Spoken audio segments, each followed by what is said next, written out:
Thank you very much for joining me. My pleasure. What's your general assessment of the Nigerian power sector?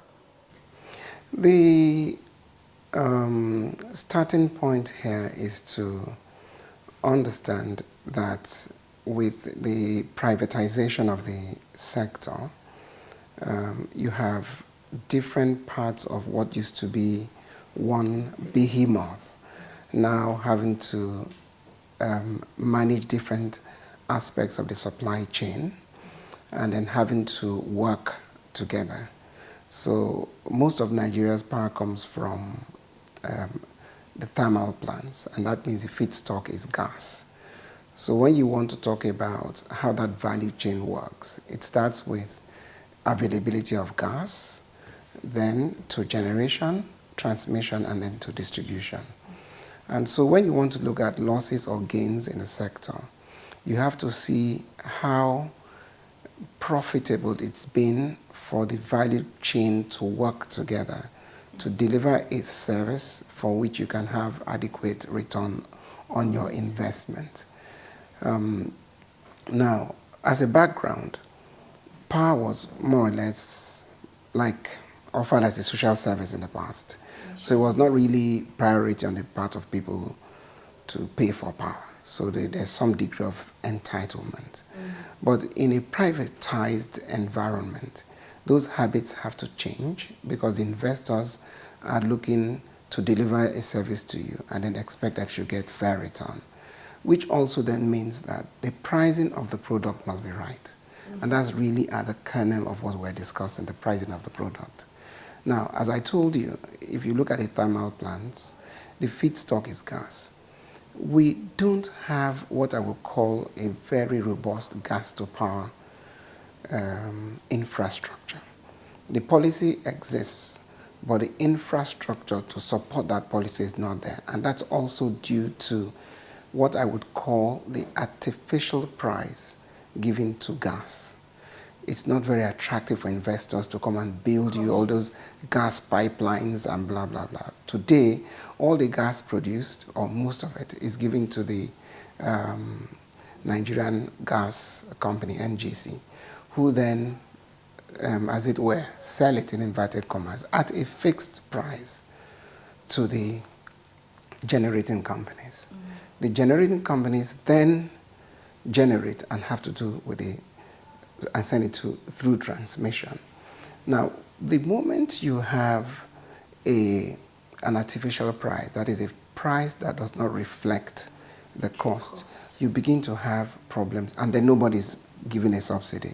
You basically have a problem, which is why I'm sure you've heard so much of the discourse, you've heard the terminology, cost-reflective tariffs, whatever. And that's because it's a heavily regulated sector. Everything the discos do, they have to get clearance from the regulator, and that includes pricing. It's generally improved from what it used to be, but we haven't gone the entire 9 years, if I can call it that. We must also admit that the infrastructure is also very old, because not much was done by way of investment in that sector before it was privatized, and privatization is actually the right way to go. So it will take a little bit longer to get infrastructure right for a mixture of reasons. One, like I told you, the infrastructure is old. And remember, this is pervasive, it's so widespread across the country. The cost is not, the tariff is not reflective of cost. So investment is also slow. You're not getting those sort of volumes or investments coming in that can produce rapid results. And still speaking on privatization, we know that we got a bit of the model we're making use of from India. Do you think it's useful in this climate? How practical is it in this climate? Well, it's nothing is perfect. Nothing is perfect. You can't really supplant one method for the other. But the main reason we went to India was just like we're looking at a fellow, at the time, third world country. Yes, they had massive issues of power theft. They also have massive issues of subsidy. They had massive issues of attitude and blah, blah, blah. And if it's actually the Delhi model, if that worked, then we advised ourselves that it should also work with us. What we just really need to do is to be faithful to any plan that we have. At times, the bane of many developing countries is that there is no continuity. You know, one government comes in, yes, you didn't start it, so you come up with a parallel program. You don't get the two programs to be talking with each other. You're repeating mistakes, so you just sort of slow yourselves down. And if you look at it, how many projects did one regime start and another regime complete? Very few. In developing countries generally, Nigeria is no exception. If we just had that will to create continuity, so which is what we need to do. So in terms of, is it privatization the right way to go? Yes. Have there been mistakes? Absolutely correct. Yes. Is there room for improvement? Yes. Is there a path to improvement? Can you see it? Yes, we can see it. Do you see Nigeria attaining the 24-hour power supply within, any time soon? Could this be an issue of an institutional void of some sort? It will be incremental, for the reasons I gave to you. I mean, you're not going to wake up one morning and it's 24 hours.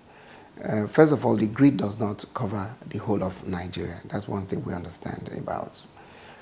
40% of Nigerians get powers outside the grid. So with the mini-grid solutions and captive solutions we're looking for, you can get 24-hour supply outside the grid. I think what you're referring to is the grid. The grid itself. Do we get power into the grid and can we get 24? It is doable. Is it immediate? No, it will be incremental. Because like I told you, there's so much to do in terms of infrastructure development. And it's across the chain. From the gas infrastructure I told you, to generation, to transmission, to distribution infrastructure. But you'll continue to improve on those ones as they come. And speaking on the prepaid meter, what are the challenges that are still being faced by, the power sector in terms of disseminating this prepaid meter? Because some people reckon it's way better than the estimated billing system. Metering is a function of tariff. The investments you require to meter everybody, if you don't see a clear sight about how that return will come, there are so many challenges. You need transformers, you need injection substations, you need this, you need that. Metering is just one of the challenges. Without the right tariff, that investment will not come, which is why they've sort of cleverly moved it to a platform, this meter asset provider regulation, which now allows the consumer. It's similar to CAPME, the credited advance payment system we had before, which then allows a consumer to pay for the meter. So you will see in the coming months now, meter rollout will be much quicker.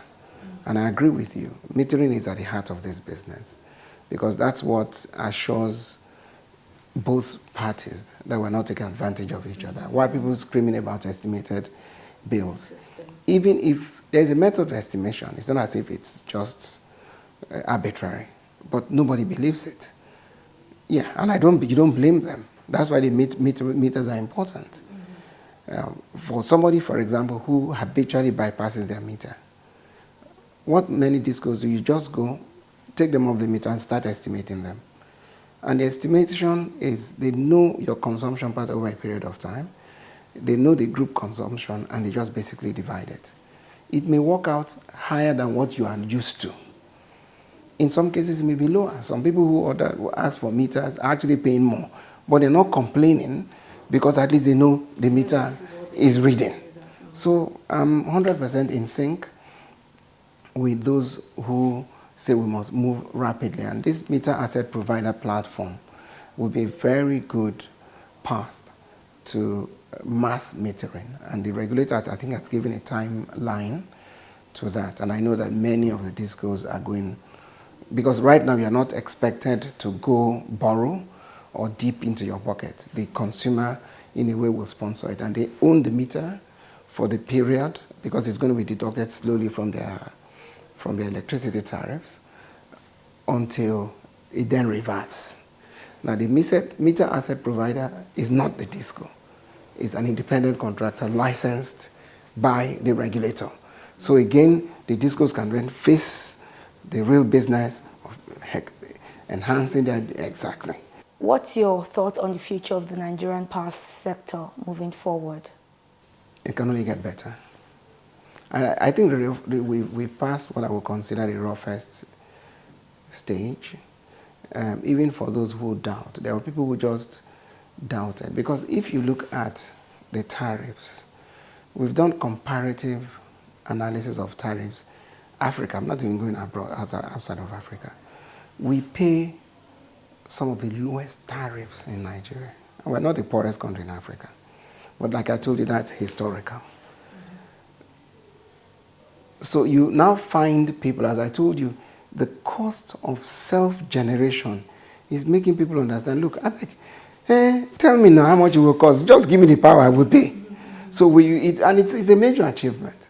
And that's why you see soon, through mini-grids, through IPPs, embedded power, and everything, you'll be getting more reliable supply, but it will be more expensive.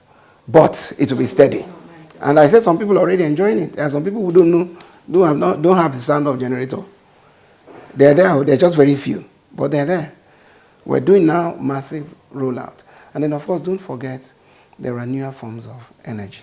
Solar, renewables, there are renewables and all that. So the energy mix, too, is coming in. So what may even initially start as a tariff increase could lead to like a flattening of the tariff or even a reduction, as long as you increase because every power source, depending on the efficiency, costs differently. Hydro is probably cheaper. Downside to hydro is that it works when there's high tide.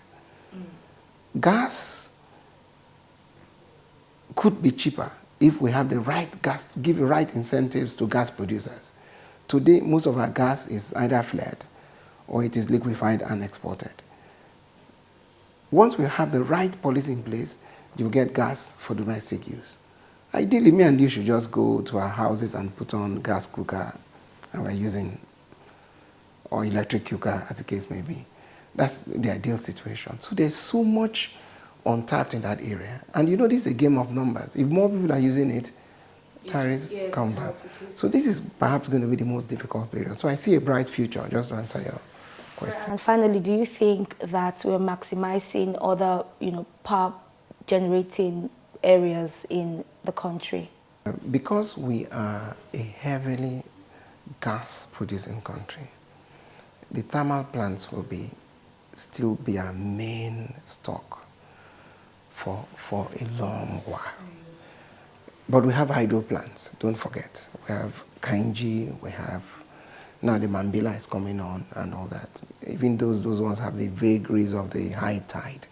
That's a diversification of a power source. That's great. Solar will be wonderful, and the technology of solar is getting more and more refined. The initial problem with solar is that the costs, the production cost, the initial investment can be very, very heavy. So that could be a deterrent. But with improved technology, that is becoming more manageable. So actually you find more and more houses being designed for solar power. Markets, even here we're getting solar to power some markets. Most of your filling stations, many people don't know, are solar powered and all. I mean, it will not be the mainstay, but it's an energy mix. So you still have the source that comes through your gas grid, blah, blah, blah. You have the ones that come in from solar and stuff like that. Waste to power and all that. The technology is getting increasingly refined. And I mean, there's plenty of waste in Africa. So that would be another source of energy. That one is so good because it's getting a good way for you to dispose of your waste, but you are recycling it in such a manner that it's producing energy. So ultimately, the source ultimately will be cheaper because it's just waste and all that. So there's so much. So the energy mix, nuclear, well, people talk about nuclear. We're still some way away from that, but that's also another source. So the we're on the right path, if you just ask me. What we just need to do as citizens is to be manage our expectations. At times, we like rapid results. Okay, thank you very much. You're welcome. Thank you.